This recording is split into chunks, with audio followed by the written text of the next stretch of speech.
Hi everybody, my name is Rick and I'm part of the CIS version 8 editorial panel and have worked on previous control panels for years. This is the 18th and final of my video series going into a deep dive into each of the critical security controls. I have links to the videos for controls 1 through 17 in the description below, as well as a link to this CIS critical security control page to download your own copy to follow along at home. Today we're talking about control number 18, penetration testing. In version 7, penetration testing was control 20. It remains the last control in version 8. We consolidated, retired, and simplified the sub-controls from version 7 to version 8, going from 8 to 5 safeguards. And like with vulnerability management earlier in control 7, we made the focus on fixing the issues instead of just finding them. So let me go through what makes penetration testing different than vulnerability testing. I went over this in Control 7 video, but I'll go through it again in case you didn't watch it. And if you did, you can just skip forward 90 seconds. So let's start with security scans. These are not touched by human hands. Just run a tool, send the report. It produces lots of false positives. It does not bring a lot of value, but it's the cheapest level and sometimes passes for compliance, which is all some organizations want. Vulnerability tests start with a scan, then humans weed out the false positives, maybe recheck some areas that might be interesting, discover other issues they can dig into. The goal is to identify that a vulnerability actually exists and is exploitable, but not to exploit it. The report would then provide evidence of a particular vulnerable configuration or version of a vulnerable service, and this adds more value because the results are normalized and actionable.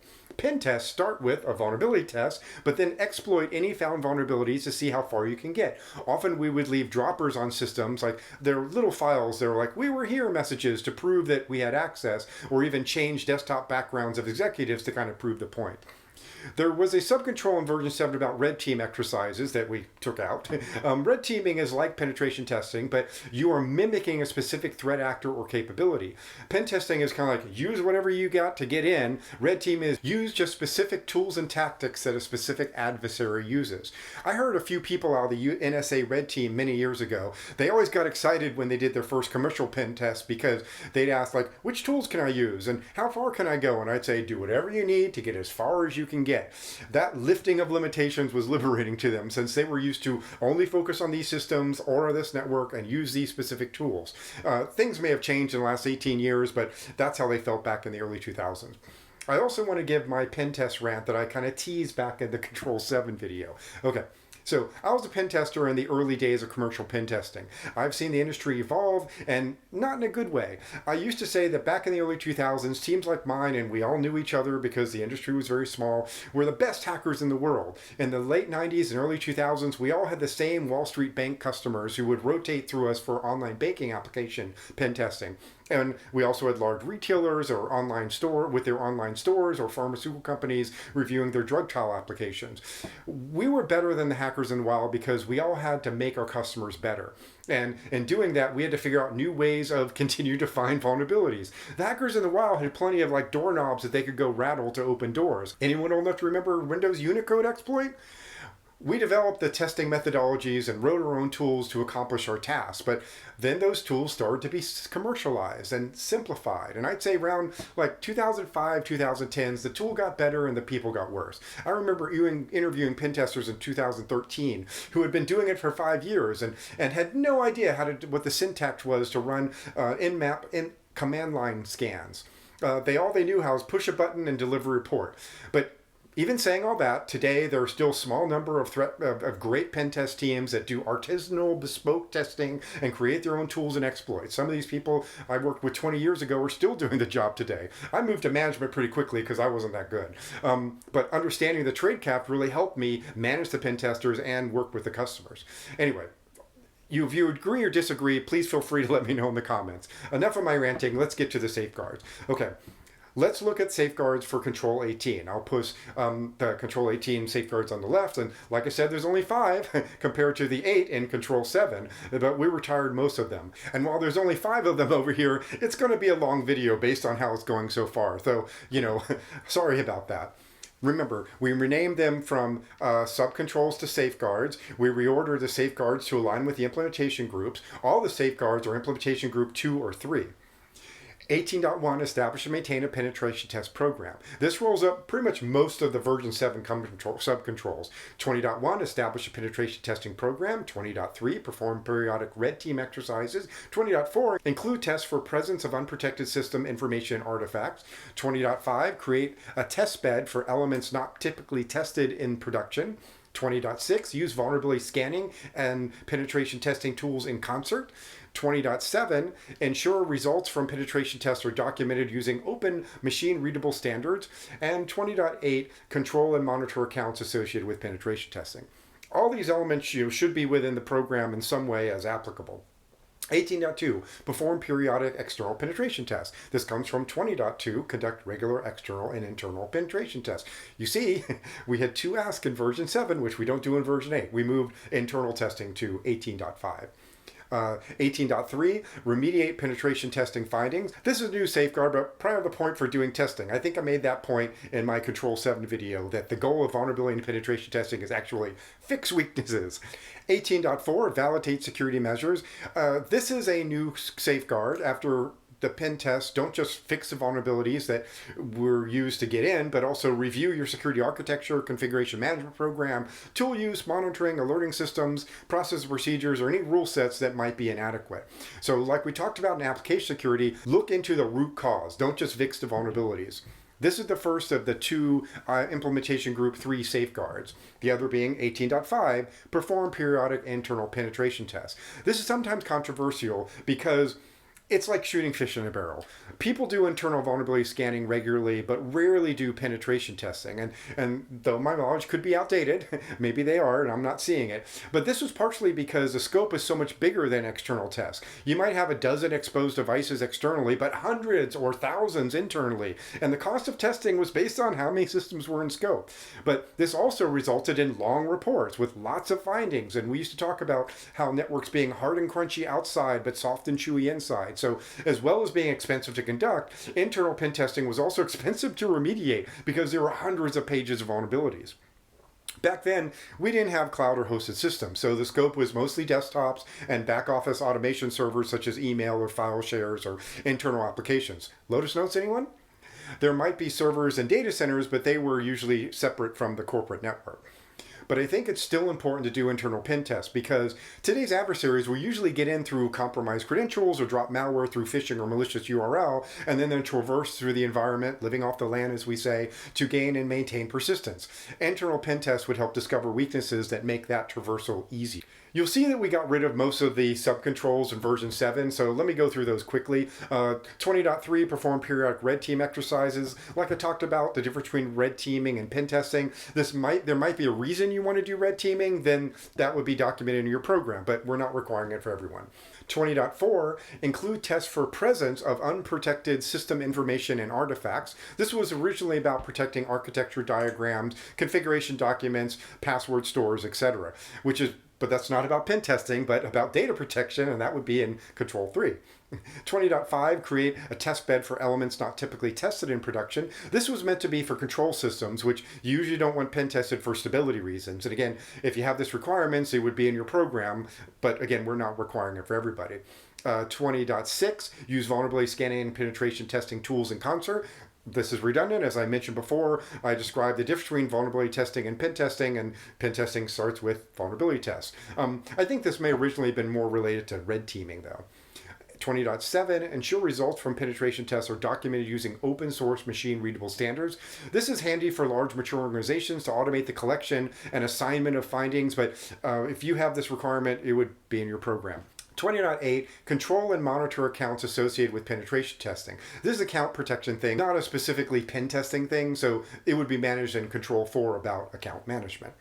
Now that I've known the changes, let's do a deeper dive into highlight some of these 5 safeguards. I'll pull those down and put up over here the details of the safeguards. 18.1, establish and maintain a penetration testing program. Not every organization needs a pen testing program. Often it's a regulatory requirement or a contractual requirement, though large or mature organizations would want to and utilize it. That's why this whole control is implementation group 2 or 3. We talk about the scope, including network, endpoints, servers, applications. APIs, application APIs, hosted services, and physical premise controls. The program would include the frequency, scope, limitations of testing, such as off hours and excluded systems. And these tests would be with or without prior knowledge. We call them crystal or clear box or opaque box testing. My experience is that if you're paying for it, give the testers as much detail as they have to be as efficient as possible because it's cheaper. Also, the reality is you should expect your adversaries to know everything about your infrastructure anyway. But sometimes we would start with the first day having no knowledge and just kind of poke around just to see what we can find, and then we'll get all the details the second day. However, it's critical the pen test team, especially if it's external, is given a very specific scope. Vulnerability testing is usually just a range of systems and subnets, but pen testing is usually, against specific systems or specific subnets, unless a customer wants to say, hey, you know my name, come after me, that type of engagement. But even then, there is a very important step where the pen test team validates the target list. Like, this is what we found, and they validate this is what we're going to be. This is all yours, right? And the customer signs off on that before proceeding. Because you don't want them banging away at your hosting provider infrastructure or misread an IP address and attack another company altogether. Because, they could get charged with hacking, even if it's unintentional, especially if those systems are in another country. This target validation would be in the rules of engagement. The program has also described these rules of engagement, points of contact, and the remediation process as that the pen test is feeding into. 18.2, perform periodic external penetration tests. We suggest at least annually, though some contractual requirements for your company may require it more frequently. We talk about that it should include a reconnaissance stage to see what is known via open source on the target environment, including accounts from password dumps. We emphasize that it should be done by qualified people, which, notwithstanding my rant a few minutes ago about how the people aren't generally as good anymore, there are still lots of great teams out there. So my advice in picking them is talk to their delivery team people directly. Don't just read the proposal and make sure that they're advocating the skill of the tester, not just a number and type of tools that they have. And we talk about the difference between clear box and opaque box testing that I mentioned before. 18.3, remediate pen test findings. This is the whole point. The program should feed the findings into your remediation process, that make sure they're assigned to the right teams and retested after they're remediated. 18.4, validate security measures. After the test, look at the type of findings, the different trends you see. Do you have more findings in Windows servers than Linux servers? Are you realizing your broadcast domains are too large and your network is pretty much flat and so it's easy to get around? Look at the root causes that could reduce the number of findings next time. 18.5, perform periodic internal penetration tests. Some contracts require this, but as I mentioned, I think it's more important now than ever. Back in the day, we accepted being hard and crunchy outside and relied on the physical controls that a person wouldn't be able to just go plug into the office network. We did have a little bump when Wi-Fi came out in the early 2000s and someone could just be attached from the parking lot. But now the surface area is so much larger with cloud and mobile. So let's take that down and we'll put up the upfront material, or the narrative as we refer to it. The overview from my last video in Control 17, I talked about how we consolidated the WordE version 7 overview. Well, we actually expanded it this time around. Test the effectiveness and resiliency of the enterprise assets through identifying and exploiting weaknesses in controls, people, process, technology, and simulating the objectives and actions of an attacker. In version 7, we just said, test the overall strength of an organization's defensives, the technology, the processes, and the people by simulating the objectives and actions of an attacker. I'm not sure where we had that reversed before, people, process, technology, that's normal way of saying it. But you see, we include the word resiliency in the phrase, and we emphasize the objectives of the attacker because, like I said, there's some operational goal, not just the goal of getting in. And I don't want to make this video any longer than it already is, so I won't go into different motivations of attacking teams in the wild. But I put a link in the description of a podcast I was on with the CyberWire hash table earlier in 2021, where I talked with my friend Rick Howard about pen testing, and I mentioned some of the adversarial goals. And why this control is critical, we start by highlighting highlighting that all of the people process technology is not perfect, and that it must be tested and continually improved to match the consistently evolving tradecraft of the attackers. We also state that while it's not about testing if someone can breach the infrastructure and system, but also testing the resiliency to those types of attacks. We go on to list the types of pen tests from external to internal, network application, system, device, including social engineering and physical access controls. And we list the 3 business purposes of a pen test that you may want to use, as a dramatic demonstration of an attack intended to convince the business decision makers of enterprise weaknesses to help fund a security program. It could be used as a means to test and correct enterprise defenses as a verification step, or it can be used to test the organization has the right defenses in first place, a validation step. We then talk about how independent pen testing is part of a comprehensive security management and improvement program, and it can reveal process weaknesses such as incomplete or inconsistent configuration management or end-user training. I realized this about 20 years ago, that pen tests can identify not just technology gaps, but process gaps. At that time, I was doing a pen test for an organization while someone else in my company was doing a policy and procedure review. We did these independently, and I was actually surprised when we were on the customer outbrief call. Like I said, I've never talked with my colleague during the test, and that our root cause recommendations were exactly the same. And that in that case, it was kind of lack of standard secure OS builds, lack of hardening guides for Windows, though they apparently had one for Unix systems, because it was Solaris, I think, and incomplete configuration management and things like that. We compared pen testing with vulnerability testing from Control 7, which is exactly the same as my overview at the beginning of the video, and we compare it to red teaming, which I also already went over.